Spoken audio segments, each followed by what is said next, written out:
Hey everybody, this is Debbie at B.R.A.T Women's Riding Academy, and today I was just taking some time to do some basic maintenance on my bike, and in the process I was kind of looking it over, and this is a bike that I recently purchased a little over a month ago, and still kind of getting to know the bike.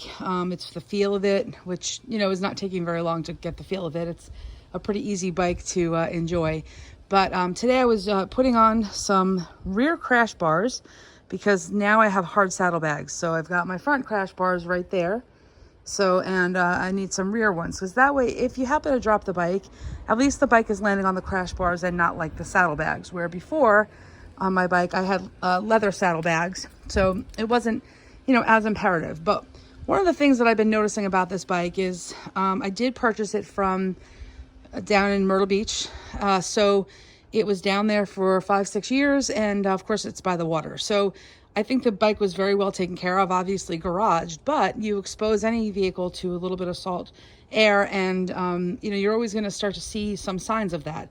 Now, there's nothing terrible on this bike, but like any bike, I'm noticing some areas on the chrome where there's pitting, and it's really, really mild, which is the best place to catch it.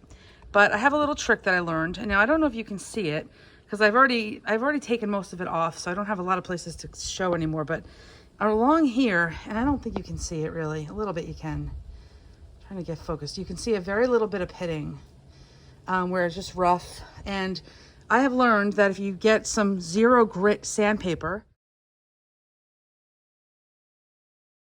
and just give it a little rub,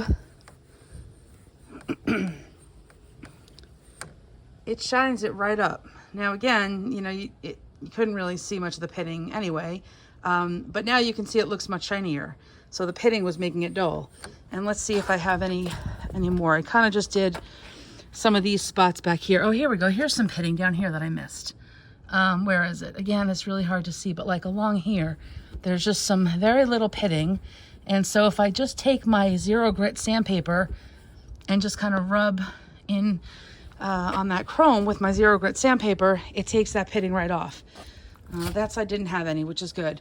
So like I said, the bike doesn't have much pitting, but it had a little pitting, mostly like I said on the sissy bar and on that brake handle there. And this zero grit sandpaper is really, really great. If you see pitting, that is normal. It can happen even in non-salt climates. I've had it happen on my other motorcycles that are not exposed to salt air. It's partly just being exposed to the elements, being exposed to rainwater at times, as we can all get stuck in the rain. So catch it early. So that's why we've always got to be, looking at our bikes and maintaining, because once that pitting starts to rust, to some extent, you can still restore it. It takes a little bit more work than just the zero grit sandpaper. So if you get the zero grit, really a zero grit like Brillo steel wool, zero grit steel wool, is really what it is. And I can post the link to it with this video. But if you kind of stay on top of things, you can keep your bike looking new and keep it in really good condition. So that is my end of the year tip for the day. All right, thanks everybody.